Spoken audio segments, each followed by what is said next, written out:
Okay, a little teaching tape today on the post-over combination. So everybody around the league runs this popular play really at every level. But what I mean is basically we're going to run a post on one side. So here we're going to run a post, and then we've got some sort of over, kind of a deep over coming from the other side, and then you come out over to this side with some sort of flat. Okay, so we're trying to clear out that deep area of the field for the over, and then we're going to read the flat defender for the over to the flat. If the safety happens to jump the over, which you're going to see on a couple of these, that's when we go up top to the post. So the first read is going to be the safety in that area. Whatever safety that is, could be a middle safety, could be a quarter safety, could be a cover two safety. We're going to read that safety first. As long as that safety gets depth, then our eyes come to the flat defender. All right, this is going to focus more on the post portion of this than the over. Okay, so you see here that Carolina is going to come back, and it's kind of like a three deep type look. Actually, I think it's quarter, quarter, half. So it's a half field here, quarter, quarter. All right, we're going to bring the over here. And so the read for Bo Nix here is going to be this defender. Okay, that defender turns and jumps the over. I'm going to go over the top to the post. Okay, so you see it right there. Boom. He turns and jumps it. I'm going up over the top to the post. All right, we can watch this play out.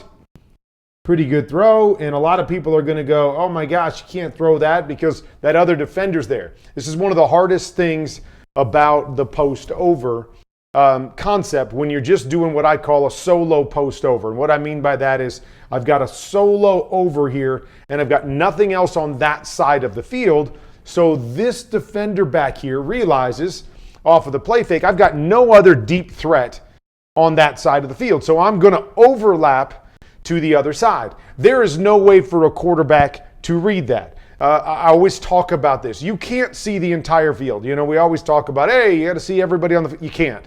When we come back to read, we basically have to split the field in half. And we say, okay, is it going to be a left field read or is it going to be a right field read? I can't read to both sides and know what's going on. I got to come over here and see this backside safety. And then I've got to try to keep the throw on this side of the field, hoping that somebody from the backside can't get over there to make the play. So Bo does everything right here. He gets the read that he wants. The throw is right down there on the near hash, which is exactly how we like to throw it and where we tell them to aim. And it just so happens we don't have anything holding the backside. And so, boom, he comes over and almost steals this right here. All right, we're going to see another one here with Kirk Cousins. So we're going to have our post here and our solo over to this side. Okay, so we're going to read the deep safety over to that side, the nearest safety inside to that side, which is going to be the middle safety.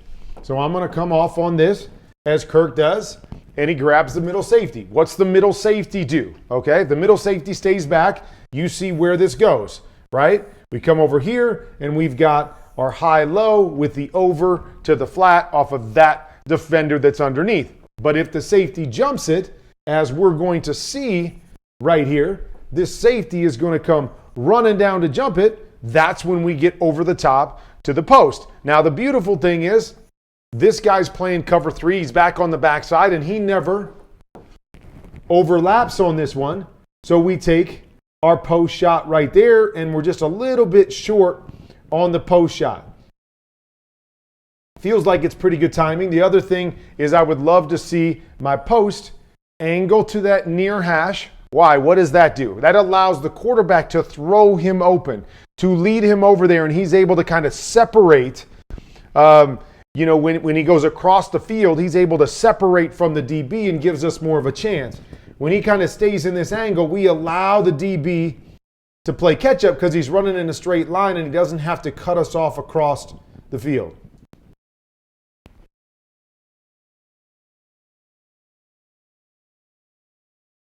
All right.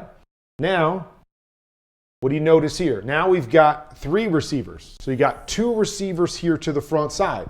Going to have the same concept, post. We'll get the over here. And then we're just going to do something over here. Now, normally teams are going to push this guy up and run him on an in route so we can kind of work across the field as kind of a pure progression. This is one of the few pure progression plays that I like. And even though it's pure progression, as you guys know, right, it becomes a defender read play. And so that to me is the difference between pure progression and what I like is defender read, is that I'm reading defenders to tell me where to go with the football. I'm not just reading my guy. So although this is kind of a 1, 2, 3 type read, as you might say, a pure progression, this is still all the elements of reading defenders because that dictates where I throw the football. So as we come back here, we're going to read that safety. All right, the safety is right here. Okay, and so we're going to read him first. And in this particular case, because it's cover 2, all right, I'm not reading him solely on if he jumps the over route.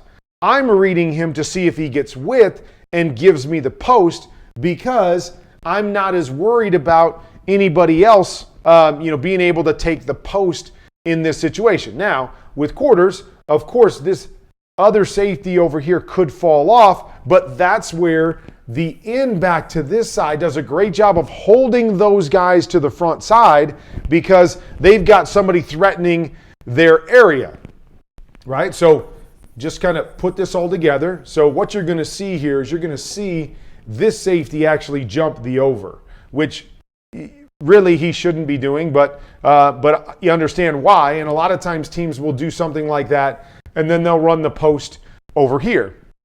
Since there's 2 receivers, if we can grab the inside safety, let's get the post over the top. But that's why those guys are engaged on the front side.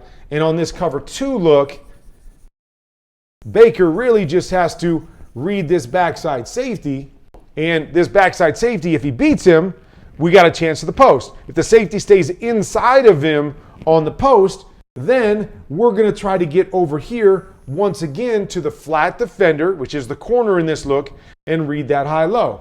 So in this situation, you love it because we're going to hold those guys on the front side. This is how I like to do it. Instead of having a solo over, I like to have 2 guys to the front side to hold those guys that we've seen on those other plays from overlapping. If I've got a guy in his face, if I've got a guy running an in route back there, they will not be able to overlap, and I'll get the throws I want one-on-one down the field. Here, we just happen to get a high, wide safety, and we've got a shot for this post. If Baker's got enough time, he's got a shot for the big touchdown there, and you see no overlap from this side, and we get the great opportunity down the field for the big play. Instead, he's got to come down, and he makes the right read as he's moving based on this guy getting depth. It's not so much about the safety jumping it from the front side. It's more about this corner getting depth, this flat defender getting depth, and coming down to our flat throw on this play.